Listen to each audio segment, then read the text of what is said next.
नमस्कार दोस्तों, आप देख रहे हैं न्यूज नशा और मैं हूं महेश गुप्ता। आज का हमारा गंभीर मुद्दा है बिहार में मतदाता सूची का स्पेशल इंटेंसिव रिवीजन, यानी कि एसआईआर, जिसे हम हिंदी में कहते हैं कि विशेष गहन पुनरीक्षण, जिसे लेकर एक गंभीर विवाद खड़ा हुआ है। इस विवाद में बिहार की पुरानी मतदाता सूची में शामिल 65 लाख लोगों के नाम मतदाता सूची से अचानक गायब हो गए हैं। क्या सिर्फ यह एक गहन जांच है या इसके पीछे कोई सियासी चाल है?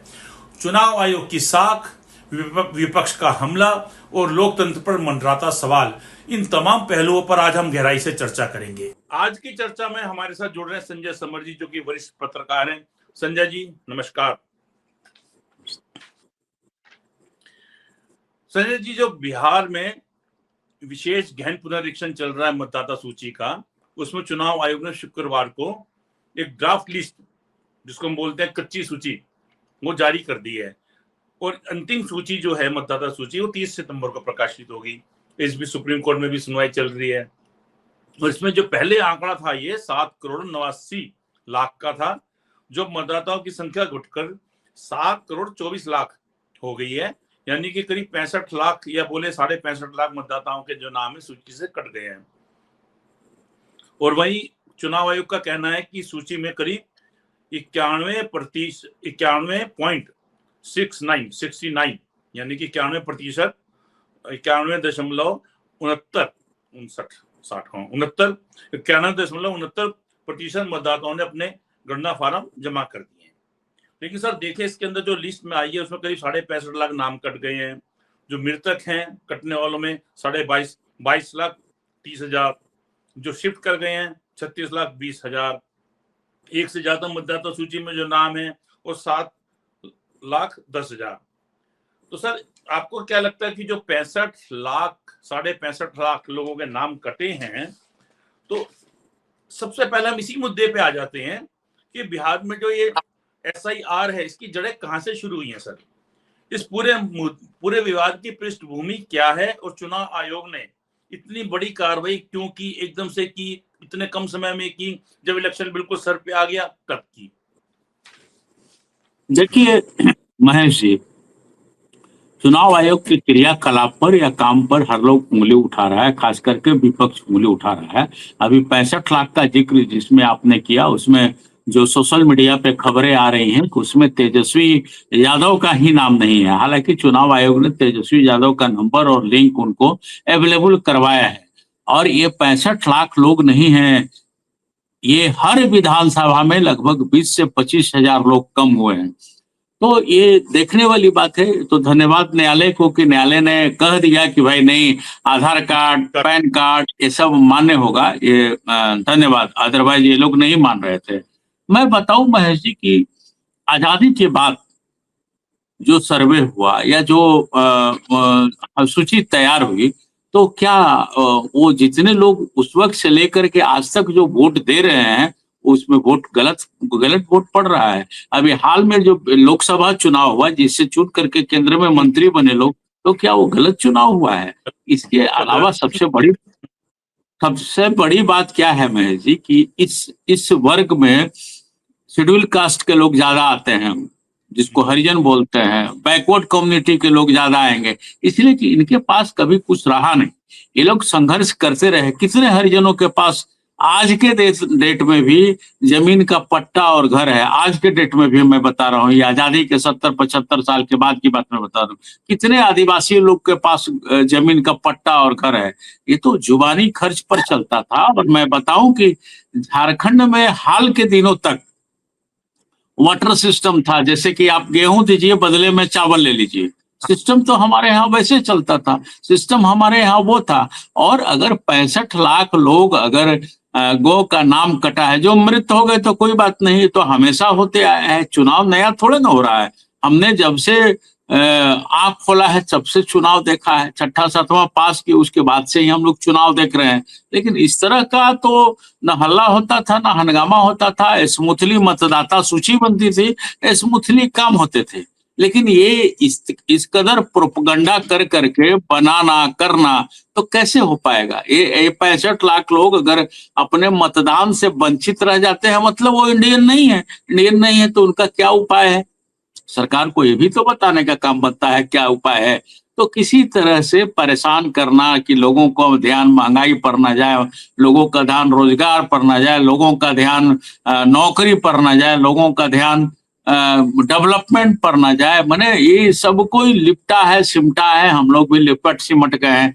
एसआईआर एसआईआर एसआईआर एसआईआर का असर इस झारखंड पर भी पड़ने जा रहा है। महेश जी, यहाँ के फाइनेंस मिनिस्टर राधा कृष्ण किशोर जी ने, उन्होंने कहा है कि हाँ भाई हम लोग चिट्ठी लिखेंगे, केंद्र सरकार को चिट्ठी लिखेंगे, चुनाव आयोग को चिट्ठी लिखेंगे। जी, ऐसा काम नहीं होना चाहिए कि जिससे कि सामाजिक ताना बाना गड़बड़ाए, राष्ट्रीयता पर सवाल उठ जाए। अब मान लीजिए कि जो 65 लोग हैं, 65 लाख लोग हैं, उसमें से 5 लाख लोगों को मान लीजिए मृत होंगे, लेकिन 60 लाख तो जिंदा होंगे। 20 लाख मान लीजिए मृत हो गए हैं, तो जो मृत हो जाते हैं स्वतः उनके मतदाता सूची में नाम नहीं आती है, आना भी नहीं चाहिए, ये मतदाता सूची बनती है। इसके अलावा जो वहां की मीडिया बातों को जो उठाती है तो बात वहीं की वहीं रह जाती है। अब आप देखेंगे कि पिछले दिनों अजीत अंजुम जी ने जिस तरह से चीजों का खुलासा किया, वो तो सीधे सीधे सब आंखों देखी हाल बता दी। अखबार तो वहां सब छपे थे, चाहे दैनिक भास्कर हो, प्रभात खबर हो, इन मामलों को उठा रहे थे, लेकिन वो धार नहीं मिल पा रहा था जो धार अजीत अंजुम जी आकर के दिए। उन्होंने दिया ही नहीं, बीएलओ को दस्तखत करते दिखलाया कि किस प्रकार से दस्तखत किया गया, किस प्रकार से किसी डॉगी का नाम आया, किस प्रकार से किसी ट्रैक्टर का भी एसआईआर में नाम आया। ये सब क्या है? इस सब चीज पर तो नकेल होने की जरूरत है, चिन्हित करने का है। बस खाली हंगामा खड़ा कर देना सरकार का उद्देश्य नहीं होना चाहिए मेरे ख्याल से। और सरकार को चाहिए कि भाई व्यवस्थित होकर के काम करे, सिस्टम में काम करे, सुकून के साथ काम करे।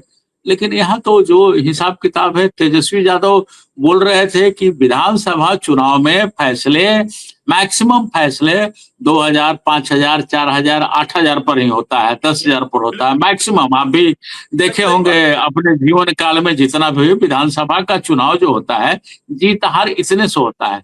तो एक एक विधानसभा से अगर 20-20, 30-30 हजार लोगों का नाम कट गया, क्या एक विधानसभा में 5 साल के भीतर 20,000 लोग मरे हैं? ये तो सोचने वाली बात है। एक विधानसभा से अगर 20,000 लोग मर गए हैं तो अच्छी बात है, लेकिन अगर नहीं मरे हैं और उनका नाम जिंदा रहते हुए भी काट दिया जा रहा है, तो ये थोड़ा सा अटपटा लग रहा है। अगर वो विदेशी हैं, बांग्लादेशी हैं, कहीं के नहीं है, तब तो कटना स्वाभाविक बात है। और काट करके सिर्फ मतदान तक के लिए नहीं, उनको पनिश करके जहाँ के हैं वहां भेजने की जिम्मेवारी भी सरकार की बनती है। बिल्कुल ठीक बात है सर। काट करके और छोड़ दिए और पड़े हुए हैं, तो ऐसा थोड़ा ना होता है, ऐसा नहीं होता है। चुनाव आयोग को एक निष्पक्ष है। हमें याद है, आपको भी याद होगा कि टीएन सेशन के नाम आने के बाद ही इस भारतवर्ष के लोग जाने कि चुनाव आयोग कैसे काम करती है, क्या काम होता है, किस तरह से काम होता है। एक टीएन सेशन थे और एक स्थितियां अभी जो बन रही है उसको भी देखने का है, तुलनात्मक अध्ययन करने का है। पब्लिक भी तुलनात्मक अध्ययन कर रही है, तभी अपने बातों को रख रही है या समझ रही है महेश जी। अब देखना है कि भाई इस झंझट से कैसे उन 65 लाख को निपटारा मिलता है या उनको जूझने के लिए छोड़ दिया जाता है। संजय जी, मैं आपकी बात से बिल्कुल सहमत हूँ कि अभी चर्चा ये हुई थी कि जो आपाधापी में इन लोगों ने तुरंत चुनाव से कुछ दिन पहले ही चुनाव आयोग ने ये कहा कि हम जो है गहन पुनरीक्षण करेंगे मतदाता सूची का। और बेशक से चुनाव आयोग इसका एक संवैधानिक बॉडी है, संवैधानिक संस्था है, लेकिन ये कितनी संवैधानिक है, कितनी निष्पक्ष होकर काम कर रही है, ये मोदी सरकार के आने के बाद सबको पता है। किस प्रकार से इनमें नियुक्तियां होती हैं और हो रही हैं, ये भी सबको पता है। और किस प्रकार से जो हाल ही में अभी पिछले वाले मुख्य चुनाव आयुक्त जो अभी सेवानिवृत्त हुए, पद से हटे हैं, उन्होंने क्या कुछ नहीं किया, ये भी किसी से नहीं छुपा है। तो जो बेशक से संवैधानिक पद है, लेकिन उसकी गरिमा की अगर हम बात करें, उसकी कर्तव्यनिष्ठा की बात करें, तो उस पर जो है सवाल ही सवाल मिलेंगे, उसके अलावा कुछ नहीं मिलेगा। तो सर सवाल ये है ही जो खड़ा होता है कि बिल्कुल आपाधापी में क्यों किया। तो जाहिर बात है कि जनता की मन में पूरा यही कहना है कि सरकार के इशारे पे किया गया है। और आपने ये बात भी बिल्कुल ठीक बोली कि जो लोकसभा का चुनाव था उसी मतदाता सूची पे किया गया, जिसमें जीतकर जो है ये सरकार में आई, केंद्र में सरकार बनी।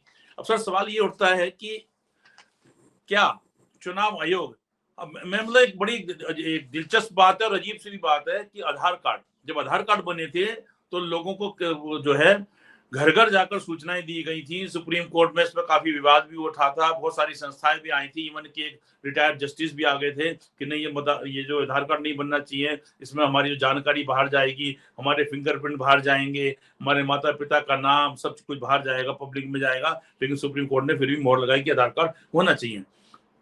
उसी आधार कार्ड को हर आदमी ने पहचाना कि आधार मेरी पहचान। और अब जो है चुनाव आयोग ने आधार कार्ड को मान्यता नहीं दी पहचान के नाम पे, राशन कार्ड को मान्यता नहीं दी कि एक गरीब आदमी के पास तो राशन कार्ड ही होता है सर, वोटर कार्ड उसको मान्यता नहीं दी। वोटर कार्ड को चलिए मान लीजिए पुराना था, लेकिन एक वोटर कार्ड से बात करो सबूत था कि आप कितने सालों से वहां पर रह रहे हैं, इन तीनों को उड़ा दिया। और सर मैं एक बात थोड़ा सा रिपीट भी करना चाहूंगा इसके अंदर, क्योंकि अगर हम ये देखते हैं कि जो इन्होंने 11 सूची में जो 11 उसकी दस्तावेजों की सूची है जिसको इन्होंने माना है कि जिसके पास ये होंगे, जिसको कि हमारे सुप्रीम कोर्ट में जस्टिस ने जो सुनवाई कर रहे हैं उन्होंने बोला कि इनमें से तो कागज मेरे पास भी नहीं है, जस्टिस धूलिया ने बोला था, तो उन्होंने भी सवाल खड़ा कर दिया था। तो एक बार मैं रिपीट भी करना चाहूंगा कि सुनने वाले जो हमारे दर्शक हैं उनको भी बड़ा अजीब सा लगेगा कि ऐसे से कागज मांगे कि आधार नहीं माना जाएगा, वोटर कार्ड नहीं माना जाएगा, राशन कार्ड नहीं माना जाएगा, क्या माना जाएगा?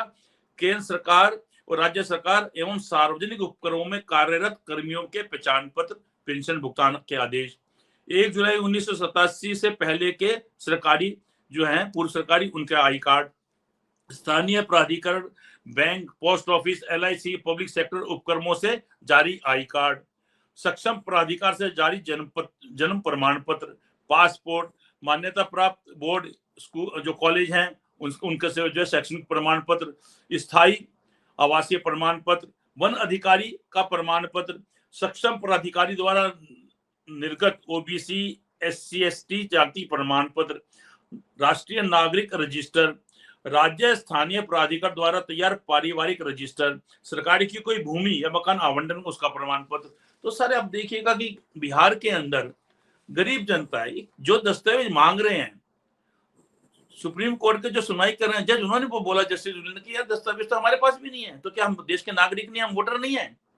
वो अलग बात है कि सुप्रीम कोर्ट ने ये जो गहन पुनरीक्षण चल रहा है मतदाता को, उस पर रोक नहीं लगाई क्योंकि एक संवैधानिक संस्था है चुनाव आयोग। लेकिन सुप्रीम कोर्ट ने ये भी सवाल उठाया कि अभी दस्तावेज नहीं मांग रहे आप, तो इस तरह से जांच करें कि ये नागरिक है या नहीं। अगर कोई नागरिक है देश का या नहीं है, उसकी जो जांच है वो जो है गृह मंत्रालय करता है, उसका जांच करने का काम आयोग का नहीं है, चुनाव आयोग का। लेकिन सुप्रीम कोर्ट ने उस पर स्टे नहीं लगाया, सुप्रीम कोर्ट ने उसको कंटिन्यू रखा है। तो सर अब इसी में हम आगे बढ़ते हैं कि सर सवाल ये है, एक सेकंड सर मैं माफी चाहूंगा।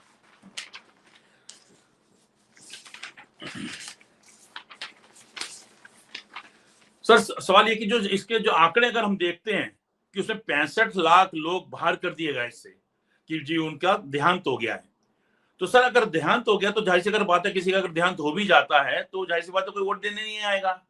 और अगर उसके कार्ड पे, वोटर कार्ड पे कोई वोट देने आता है तो आपको तो वैसी पुलिस वहां पे होती है, आपका जो है चुनाव अधिकारी वहां पे होते हैं, चुनाव कर्मचारी वहां पे होते हैं, सत्तारूढ़ दल की जो पार्टी है उनके जो एजेंट है वो भी वहां पर होते हैं। तो वो उसकी जो कोई मर गया है उसकी जगह कोई वोट देने आएगा, कैसे देने आएगा? वो संभव नहीं है। और दूसरी बात ये कि इलाके के लोकल लोग भी जानते हैं कि फला घर के अंदर कौन रहता है। गांव के अंदर तो खासकर सबको पता होता है कि फला घर में कौन रहता है, दादाजी कौन है, मामा जी कौन है, बेटा कहाँ है, बेटा आजकल कहाँ नौकरी कर रहा है, ये सब बातें उनको पता होती है।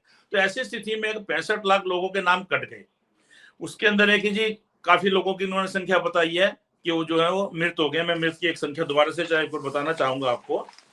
जो इन्होंने मृतकों की संख्या बताई है सर 22,30,000। तो अगर ये इनकी देहांत हो गया है तो पहला चुनाव तो इन्होंने जो हुआ था लोकसभा का वो इन्हीं मृतकों के आधार पर लड़ा था, तब किसी को आपत्ति नहीं हुई। अब अगर सर इनका देहांत हो भी गया है तो एकदम से आपाधापी में ये कैसे इस चीज को साबित कर रहे हैं? और दूसरी बात ये कि इसके अंदर सबसे बड़ी बात यह कि जो आंकड़ा है जिस पर सभी पार्टियां आपत्ति उठा रही हैं और जो काफी आंकड़े जमीन से निकल के भी आए कि आंकड़ों में और हकीकत में काफी फर्क है, इस बात से कोई दो राय नहीं है। क्योंकि जब आपाधापी होती है, सरकारी कर्मचारी बीएलओ हैं, चाहे उनका स्टाफ है, रात दिन उनको काम के लिए कहा जा रहा है और उनका एक टारगेट भी दिया जाता है, जितना काम आपको करके देना है उतने दिनों में करके देना है। इतने दिनों में तो संभव है नहीं, तो आपाधापी हो रही है। तो सर एक बात हम आपसे भी जानना चाहेंगे कि आप तो वरिष्ठ पत्रकार हैं, वहां की सारी जमीनी हकीकत जानते हैं, जो वाकई में वहां का जो आंकड़ा दे रहे हैं, ये आंकड़े की हकीकत क्या है, और जिस प्रकार से वहां पे फॉर्म भरे जा रहे हैं, वहां पे जनता की आपत्तियां हैं, चाहे वो शक है, चाहे वो आशंका है, चाहे वो सच्चाई है, इस बारे में भी हम आपसे जानना चाहेंगे कि दोनों में क्या हकीकत की सच्चाई और आंकड़े ये क्या आपस में मैच कर रहे हैं। देखिए महेश जी, जिस प्रकार का चीज मांगा गया था, तो हमारे यहाँ नौकरी करने वालों का प्रतिशत क्या है? मुश्किल से 20%, 18%। और ये अभी क्या है, पहले तो इतना लोग नौकरी करते नहीं थे। दूसरी बात, एजुकेशन सर्टिफिकेट की जो बात होती है, तो एजुकेशन के तरफ झुकाव अगर आप मानेंगे तो 79-80 के बाद से ज्यादा हुआ है। उसके पहले लोग मैट्रिक भी पास करना बड़ा मुश्किल होता था, खास करके ग्रामीण परिवेश के लोग। आप देखेंगे तो गांव में कोई, पूरे गांव में एक आदमी नहीं मिलता था जो मैट्रिक पास हो। कई ऐसे गांव हैं। तो ये पढ़ाई का सिलसिला 75, 76, 77, 78 के बाद बढ़ा है। कोई खास लोग ही पढ़ाई पढ़ते थे। तो एक ये चीज है। दूसरी चीज, इतना जब कर रहा है चुनाव आयोग, तो उसको आधार कार्ड, पैन कार्ड, आधार कार्ड और मतदाता सूची से उसको जोड़ देना चाहिए। सीधी सी बात है कि मतदाता सूची आधार कार्ड से जुड़ जाए, और मतदान करने जो भी जाता है, हम जाएं आप जाएं, तो बिना अपनी आइडेंटिटी दिखाए मतदान करने का अधिकार नहीं। अब बीच में कोई खेला हो जाए वो अलग का बात होता है, जो अभी विपक्ष चार्ज करता है कि ईवीएम बदल दिया गया, ये हो गया, वो हो गया। होता होगा, ऐसा नहीं है, नहीं कहा जा सकता कि नहीं होता होगा। कहीं वोटर बहुत बढ़ जा रहे हैं, महाराष्ट्र में वोटर बहुत बढ़ गए, कहाँ से आ गए भाई? और बिहार में वोटर घटेंगे, कैसे घटेंगे भाई? तो ये चीजें हैं कि यहाँ कहीं ना कहीं से ये एक इन लोगों का जो क्रियाकलाप है, जो काम है, वो एक विवाद को जन्म दे दिया है, और वो विवाद धीरे धीरे बढ़ रहा है, और लोगों के बीच असंतोष हो रहा है। 65 लाख वोट का कटना माने रखता है।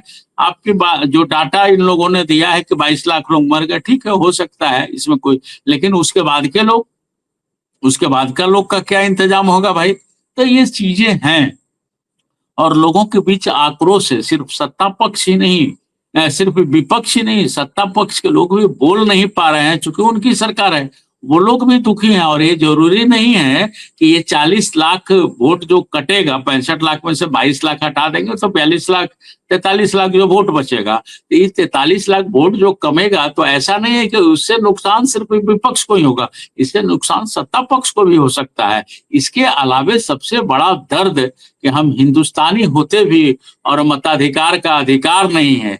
मताधिकार का अधिकार किसको नहीं होता है? जिसे पागल घोषित कर दिया जाए, जिसे जेल की सजा हो जाए, जो जेल में है, जिसकी जेल की सजा हो जाए और जेल काट रहा है, उसको है। मताधिकार नहीं करने के लिए भी कई अपने यहाँ कानून बने हैं। जो विदेशी है, विदेशी है मतलब जो भारतीय नागरिक नहीं है, वो मताधिकार नहीं कर सकता है। मताधिकार बढ़ाने के लिए हमारे यहाँ कई तरह के कानून बने, कई तरह के स्लोगन आए, और कितनी सुविधाएं दी गई। डाक मतदान होता है, किस लिए होता है? कि भाई सब कोई अपने मताधिकार का प्रयोग करे, और जितने ज्यादा लोग अपने मताधिकार का प्रयोग करेंगे महेश जी, उतनी अच्छी सरकार चुन के आएगी। उतनी अच्छी सरकार चुन के आएगी मतलब उतने अच्छे जनप्रतिनिधि आएंगे। अभी का जो चुनाव होता है, मान लीजिए एक उदाहरण देना चाहेंगे कि 1 से 10 उम्मीदवार हो गए, ठीक है, तो अगला जो 1 नंबर में जो जीता, मान लीजिए कि वो 5000 वोट से जीता, आप ऐसे समझिए, और नीचे 2 से लेकर के 10 तक लोग रहे, और इनका मत दे काउंट कर लीजिएगा, तो जो जीते हैं उससे कई गुना ज्यादा हो जाता है। तो मतलब उतने लोग उनका विरोध करते हैं, उतने लोग उनको पसंद नहीं करते हैं। लेकिन जो सिस्टम बना है जीत हार का, उसी पर चलता है। तो ज्यादा से ज्यादा लोग अगर मतदान में हिस्सा लेंगे, तो एक मजबूत लोकतंत्र का जो ये महापर्व माना जाता है, इस लोकतंत्र के महापर्व में सब लोग आनंदित होंगे, एंजॉय करेंगे और खुशियां होंगी। लेकिन इस तरह का जो डिसीजन लिया गया है, अब रास्ता भी वही बताएंगे जो रास्ता काटे हैं। तो अब इसको देखना है चुनाव आयोग इस झंझावत से कैसे निकालता है, और बिहार चुनाव का ही असर बंगाल पर भी पड़ेगा, आसाम पर भी पड़ेगा। दोनों स्टेट में लगे लगे ही चुनाव है। कुछ महीने के अंतर में 22 नवंबर 2025 तक बिहार का सरकार का चुनाव हो जाने का है, माने सरकार का गठन हो जाने का है। इसको किस ढंग से लेता है लोग, थोड़ा इंतजार करने का है महेश जी, क्योंकि आग लगी है, अब इसे कैसे बुझाया जाता है वो देखने का है। क्योंकि जिस ढंग से तेजस्वी ट्वीट करके बोले हैं कि भाई हमारा ही मतदाता सूची में नाम नहीं है, वोट देने के लायक नहीं है, तो जो वोट देने के लायक नहीं रहेगा चुनाव कैसे लड़ेगा। हालांकि चुनाव आयोग ने इस बातों को रखा है, इनका अपना क्लिप वगैरह भी जारी किया है कि किस तरह से क्या क्या है। तो अब देखना है उस झंझट का निवारण कैसे होता है, क्योंकि हम हो या आप हो, जनता की बातों को ही परोसते हैं हम लोग। संजय जी, आप जमीनी हकीकत को बहुत बखूबी जानते हैं। आपका जो है बहुत गहरा और बहुत बड़ा एक्सपीरियंस रहा है, और आप फील्ड में आपकी रिपोर्टिंग रही है, आप वरिष्ठ हैं, बहुत आपके संपर्क है, जनता से भी आप जुड़े हुए हैं काफी, और काफी कुछ आपसे आंखों के सामने से गुजर रहा है जो हकीकत को आप जानते हैं। मेरा सवाल सर ये है कि जो इतने कम समय में सरकारी अधिकारियों को एक टारगेट दिया गया कि आपको सारे काम पूरे करने हैं, अलग बात है कि जो बीएलओ की भी तनख्वाह एकदम से बढ़ाई गई है, लेकिन सर बच्चा किसी की कितनी तनख्वाह कर लो सर, समय तो समय ही होता है ना सर। अगर 8 घंटे के अंदर अगर मैं कितने क्वेश्चन सोल्व कर सकता हूँ, कितना कुछ लिख सकता हूँ, कितना टाइप कर सकता हूँ, अगर मेरी आप तनख्वाह डबल कर देंगे तो टाइप की स्पीड मेरी एकदम से 60 की 200 तो नहीं हो जाएगी। तो सर सवाल ये कि जो बीएलओ की भूमिका है, एक सीमित समय के अंदर इतना बड़ा टारगेट दिया गया है, और जिस प्रकार से बातें सामने आ रही हैं कि किस प्रकार से फार्म भरे जा रहे हैं, आपको बीएलओ की भूमिका कहीं संदिग्ध लगती है?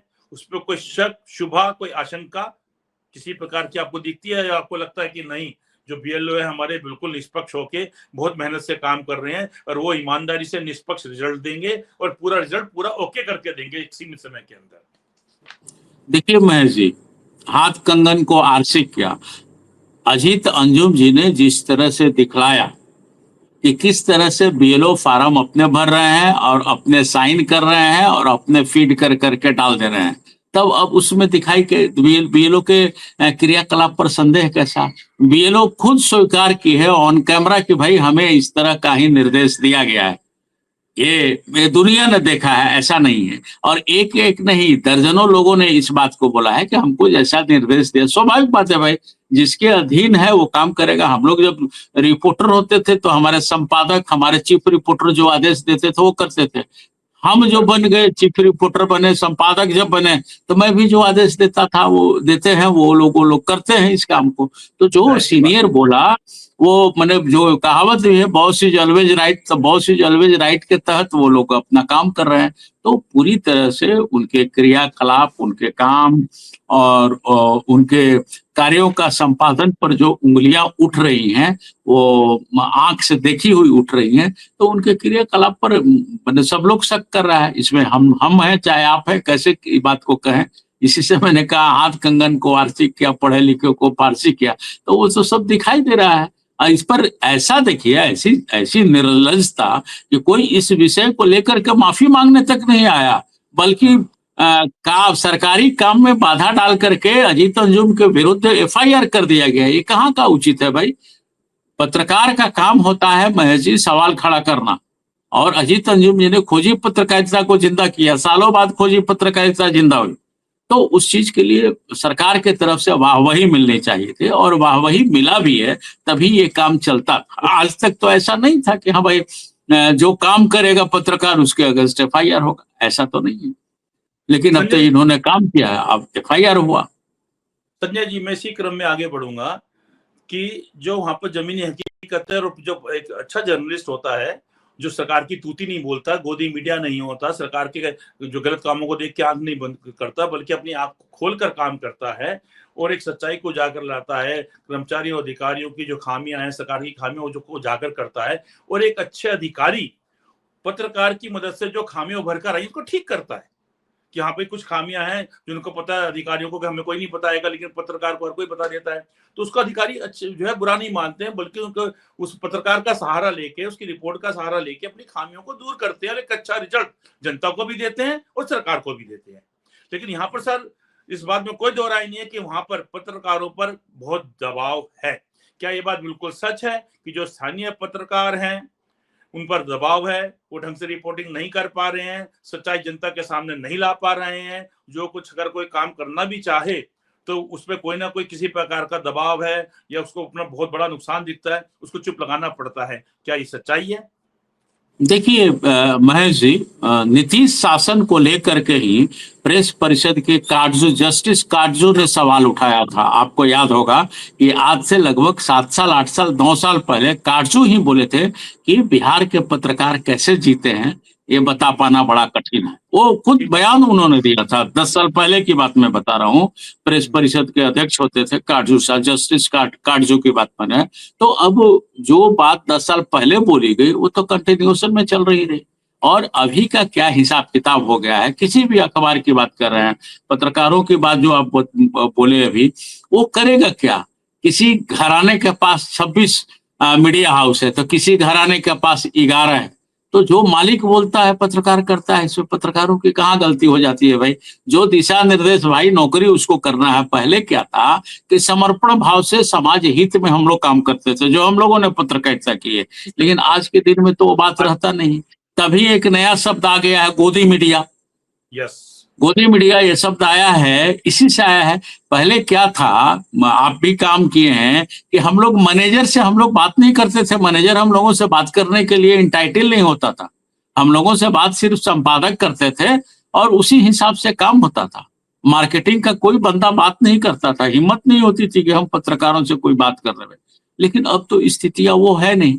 मालिक कहीं बैठते नहीं थे, मालिक अपने पैसों को निकाल करके दे दिया, भाई आप लोग काम कीजिए और थोड़ा ख्याल रखिएगा मेरे व्यवसाय के लिए। ये अंडरस्टूड रहता था संपादक और मालिक के बीच में कि तुम हमको बचाओगे, हमारे बेटा बेटी को बचाओगे, बस यही था। अब तो हमारे बिजनेस से संबंधित जितने चीज है उसको बचा करके चलने का काम ही पत्रकारों के जिम्मे हो गया है। तो लोग क्या कर सकता है भाई? कोई 26 चैनल और अखबार लेकर बैठा है, कोई 11-12 लेकर के बैठा है, तो मीडिया क्या कर सकती है? मीडिया में उसमें कहीं से ये नहीं है। लेकिन यहाँ बिहार के मामले को लेकर के काटजू की बात को मैं दोहरा रहा हूँ कि काटजू जी ने जस्टिस काटजू ने जो बात बोला था तो वो है। इसके बावजूद वहां के पत्रकार डेयर करते हैं, डेयर करते हैं। तभी इस मामले को उन लोगों ने उछाला था, उठाया था, जिसको और हवा दिया गया सोशल मीडिया के माध्यम से। वो आंख के सामने दिखाई दिया। उसके बाद देखिए कि सोशल मीडिया ने इस बात को उठाया। नेशनल चैनल तो इस बात को ठोस उठा नहीं पाए कि हाँ भाई जो एसआरआई का काम हो रहा है, किस तरह भागम भाग वाली काम हो रही है, और गड्ढे को मिट्टी में, मिट्टी को गड्ढे में भरा जा रहा है कि कैसे भरा जा रहा है, क्या हो रहा है, वो तो है। लेकिन महेश जी, ये इतिहास जो लिखा जाएगा, आने वाली पीढ़ी पढ़ेगी और उसको वो इतिहास माफ नहीं करेगा। भले चाहे इस अभी जो लोग जितनी हवा बना लें कर ले में, इतना बढ़िया काम करने वाले नेहरू एक छोटा सा काम कर करके कश्मीर में आज भी गाली सुनते हैं, आज भी सब लोग कहता है। जबकि हकीकत ये है कि वो कश्मीर बचा हुआ भी है तो नेहरू के चलते ही बचा हुआ है। नहीं तो वहां शेख अब्दुल्ला के पिताजी को मिला करके और रखा गया तो कश्मीर बच गया। तो हरि सिंह क्या लिखे थे वो विषय थोड़ा सा हम लोग विषयांतर हो जाएंगे, वो कभी बाद में हम लोग चर्चा करेंगे।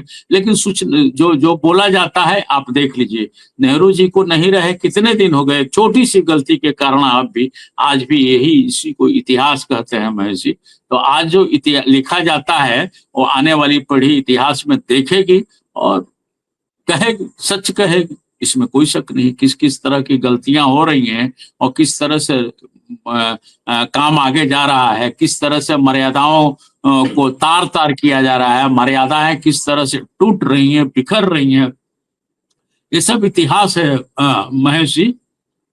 और इस पर चर्चा होगा, हमारी आने वाली पीढ़ी इस पर चर्चा करेगी। एक महेश जी होंगे, एक संजय समर होंगे। सर, आपकी बात में बिल्कुल वजन है। मैं इस बात से बिल्कुल सहमत हैं और ये बात भी बिल्कुल सच है कि इतिहास में जब ये जो दौर है 2014 के बाद का, जो 11 साल और आगे 1-2 साल और जो भी कुछ कह लीजिएगा, अब जो समय लिखा जाएगा ना, वो सुनहरे अक्षरों से वाकई में नहीं लिखा जाएगा। इस समय जो मीडिया की हालत कर दी गई है, पहले भी जो बड़े बड़े उद्योगपति थे उनका हम देखें, उनके अखबार रहे और उनके अखबार पे पत्रकार पे मुकदमा दर्ज होता था, एडिटर पे मुकदमा दर्ज होता था, मालिक पे दर्ज होता था, तो मालिक कहता था या एडिटर कहता था कि जितनी हमारी उम्र है उससे ज्यादा हमारे पे मुकदमे दर्ज है, हमें परवाह नहीं है। रिपोर्टर को बोलते थे शेर आगे बढ़ो, खबरें लाओ और खबर करो। कभी कोई हस्तक्षेप ना मालिक का आता था ना एडिटर का आता था, रिपोर्टर मजबूती से काम करता था, जो रिपोर्टर वाकई में थे।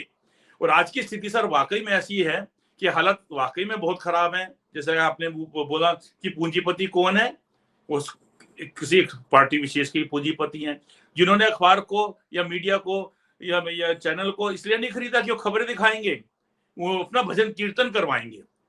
ये सच्चाई है। तो कभी भी जो ये 11, 12, 13 साल का जो रहेगा, 11 साल हो चुके और आगे का जो भी कुछ समय और रहेगा, ये कहीं भी स्वर्णिम अक्षरों में नहीं लिखा जाएगा। और आगे आने वाले जो बच्चे जर्नलिज्म कर रहे हैं, उनके लिए भी जो है ये अध्याय अगर वो पढ़ेंगे ना सर, तो उनके दिमाग में जर्नलिज्म की बात नहीं आएगी। वो सोचेंगे शायद इस प्रकार को ही, जो रिपोर्टिंग को ही जर्नलिज्म कहा जाता है। तो चलिए खैर कोई बात नहीं। फिलहाल तो अब ये है कि जो बिहार के अंदर जिस प्रकार से एक वोटर का सबसे बड़ा अधिकार यही है कि वो सरकार बनाता है, और चुनाव के दौरान एक वोटर ही अपनी उंगली दिखा के कहता है कि सरकार तो हम ही बनाएंगे और सरकार भी हम ही करेंगे, लेकिन उसके अंदर 65 लाख लोग आउट हो गए हैं। उसमें कितनी चर्चा है, कितने सच है, कितना झूठ है, इस पे फिर आगे चर्चा करेंगे आपसे दोबारा। फिलहाल समय की कमी को देखते हुए आज आपसे जो है अलविदा लेते हैं। नमस्कार। और आप हमसे जुड़े रहने के लिए सब्सक्राइब करें YouTube पर, फॉलो करें ट्विटर पर और लाइक करें Facebook पर। और ज्यादा जानकारी के लिए आपको टाइप करना होगा सिर्फ न्यूज नशा।